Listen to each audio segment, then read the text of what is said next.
The year 2000 ends with a bang on WWE Smackdown. Ivory is the perfect doppelganger for Chyna.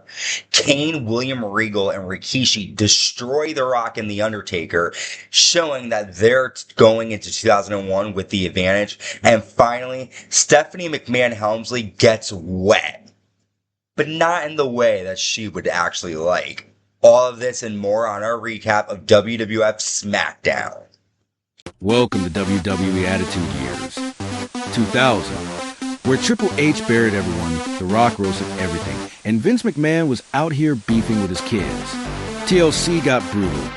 The Radicals bailed on WCW, and nothing made sense, but we loved every second.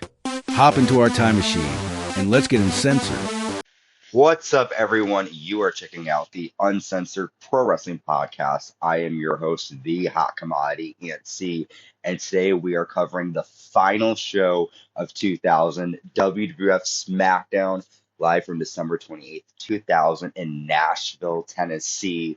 And this is a pretty decent episode of SmackDown. A lot of funny segments took place here, so let's dive right into it. Stephanie McMahon-Helmsley is seen talking to Jim Ross backstage, and she tells Jim that she wants her name to be synonymous with greatness. She's making New Year's resolutions, and she tells Jim Ross that they will find out why she is truly daddy's little girl. So Jim Ross is totally confused, why the fuck am I here? And Stephanie just bragging. Ever since Mick Foley was fired as commissioner, Stephanie McMahon-Helmsley has been pulling the strings with her father. So the first thing that she does is book Chris Jericho in a handicap match against WWF Tag Team Champions Edge and Christian. Before the match, Jericho gets on the microphone and says, "Stephanie, since I insulted you last week, I decided my own New Year's resolutions. That is to never ever call you those names again. But since it's not New Year's yet, Stephanie, you are the most dirty, brutal, bottom-feeding, and I believe Santa said it best, ho, ho, ho." So Jericho, I love these comments from Jericho to Stephanie. As a kid growing up, I used to pop whenever I heard them. So seeing it back as an adult, I find it so funny how he would just constantly fuck with Stephanie. During the match, Jericho lands a lion salt to Edge, but Christian breaks up the pinfall. Jericho applies the walls to Christian, but then Stephanie McMahon-Helmsley runs down and distracts Jericho, allowing Christian to land an unprettier to Jericho, and Christian and Edge get the win. After the match, Christian and Edge attack Jericho and hold him so Stephanie McMahon-Helmsley can slap Jericho twice across the face. What a fucking bitch. Stephanie getting revenge for the comments that Jericho made and costing him the match here. And Edge and Christian just working with Stephanie. We're seeing a couple of groups working with Stephanie and Vince McMahon, and we'll see them continue to pop up throughout the night. But Stephanie's New Year's resolution did come true. She did take care of Jericho with some help from Edge and Christian. Next up, WWF Intercontinental Champion Chris Benoit defends against Matt Hardy. Remember last week we saw Chris Benoit apply a crossface to Lita on Raw. Not a good look for Benoit there. Matt jumps onto Benoit on the floor. Benoit suplexes Matt Hardy across the ropes and then lands a backbreaker. Misses a flying headbutt. Matt hits a flying leg drop, but Benoit puts his foot on the rope. Benoit exposes the turnbuckle pad, but Matt sends Benoit into the post. However, Benoit is able to apply the crossface. Matt taps out, and Benoit is still your Intercontinental Champion.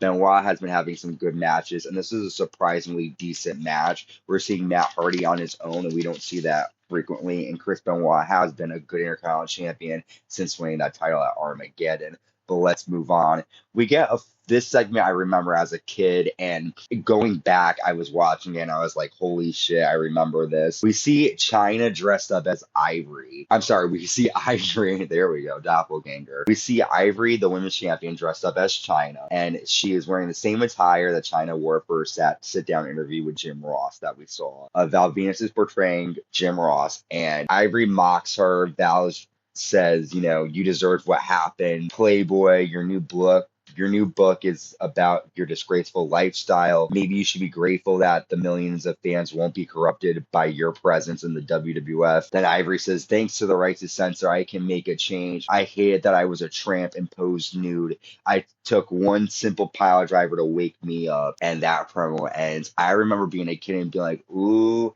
they are fucked up for doing this to Chyna, and I cannot wait to see what Chyna is going to do. I enjoy this promo looking back on it. We see WWF Champion Kurt Angle defeat Bubba Ray Dudley after he lands a low blow and rolls up Bubba. After Edge and Christian attack Bubba, but Devon Dudley runs out to make the save.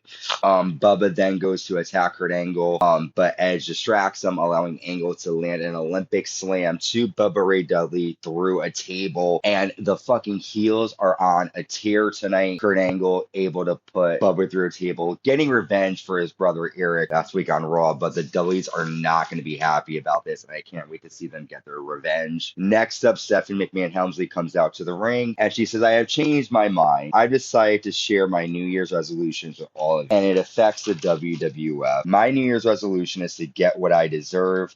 I deserve respect of the WWF superstars. My father owns this company. My husband was the greatest WWF champion ever. Chris Jericho got what he deserved after calling me those names. Matt got what he deserved for challenging Chris Benoit. And Bubba got what he deserved for putting Kurt Angle's brother through a table. That's when Stone Cold Steve Austin comes out and also said, there's no one here who gives a rat ass about your resolution. I want a shot at the WWF Championship. I didn't come out here to raise hell, but I'm not going to play your stupid games. I can show up and raise hell if you don't give me what I need. Stephanie says, I don't think you deserve a shot. And then Austin looks a little upset, and he goes, you probably won't mind if I drown my sorrow in some beer. Just because your last name is McMahon doesn't mean you can't drink a beer together with Stone Cold Steve Austin. So he offers Stephanie a beer, and he literally takes a beer and pours it all over Stephanie. Stephanie freaks out. I remember seeing this as a kid and loving it. Stephanie getting her just deserve this, man. She's such a bitch, and she did get what she deserved, and that was Austin spilling beer all over her body. That was great. A fun segment, and probably the Attitude Era moment of the night.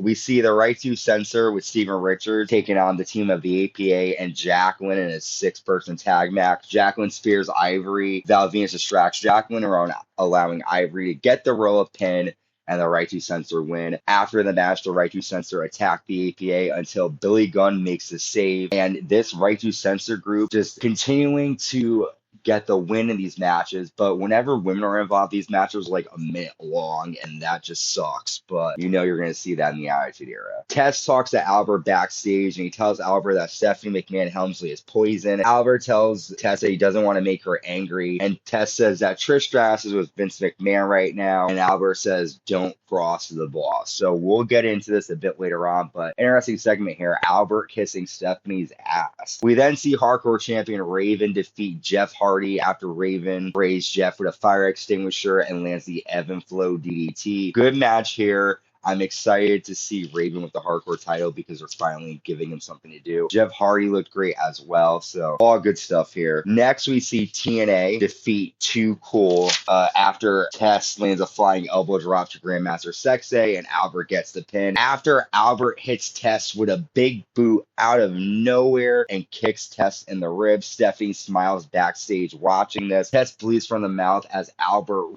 runs a flying body splash in the corner to Tess. And let me tell you, man, Albert just decimated his partner Tess here. I don't understand what the fuck happened, why he turned on Tess. Maybe he's getting some cookie from Stephanie McMahon-Helmsley, but Albert was not playing with Tess here. We get The Rock promos backstage where he gives his New Year's resolutions, and he basically talks about Kevin Kelly being on hermaphrodite, which I fucking love these segments. The Rock is always great, and he's always good at making fun of people. At our main event, Stephanie booked The Undertaker and The Rock in a handicap match against Rikishi, but then Stephanie comes out and says, I did book a handicap match, but let me announce the other competitors, and she announces that Kane and European champion William Regal will be teaming with Rikishi, so it's a 3-on-2 handicap match here. Rikishi walks off during the match. The Rock lands a clothesline to Rikishi on the ramp and low blows him. Undertaker chokeslams Rikishi, but then Rikishi accidentally hits William Regal with his steel chair, and The Rock DDTs William Regal and gets the pinfall victory for Taker and The Rock. After William Regal lands a twisting neck breaker to The Rock,